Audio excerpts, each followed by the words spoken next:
Hello friend, philosophy tutorial চ্যানেলের পক্ষ থেকে আপনাদের সকলকে স্বাগত। আজ আমার আলোচনার বিষয় হলো ক্লাস 11-এর সিলেবাস। ক্লাস 11-এর মোট দুটো সেমিস্টারে পরীক্ষা হবে, সেমিস্টার 1 ও সেমিস্টার 2।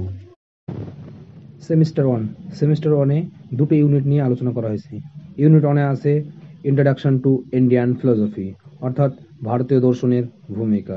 ইউনিট 2-এ আছে ইন্ট্রোডাকশন টু ওয়েস্টার্ন ফিলোসফি, অর্থাৎ পাশ্চাত্য দর্শনের ভূমিকা।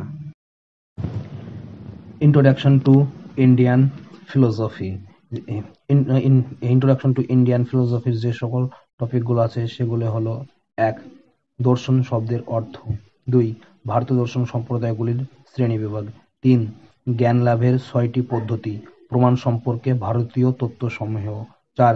চারবাক কর্তৃত্ব, অনুমান, প্রমাণ, খণ্ডন। 5. ন্যায়সম্মত প্রত্যক্ষের লক্ষণ। 6. নির্বিকল্প ও সবিকল্প প্রত্যক্ষের মধ্যে পার্থক্য।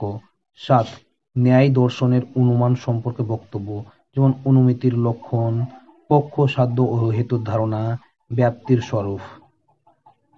ইউনিট 2 ইন্ট্রোডাকশন টু ওয়েস্টার্ন ফিলোসফির যেসব টপিকগুলো আছে সেগুলো হলো: দর্শনের স্বরূপ ও শাখাসমূহ। 2. জ্ঞানের উৎসসমূহ। জ্ঞানের উৎসসমূহ তো দুটো দিক লক্ষ্য করা যায়: 1. অভিজ্ঞতাবাদ, 2. বুদ্ধিবাদ। অভিজ্ঞতাবাদের মধ্যে আছে লক, বার্কলে, হিউম। বুদ্ধিবাদের মধ্যে আছে ডেকার্ট, স্পিনোজা, লাইবনিজ।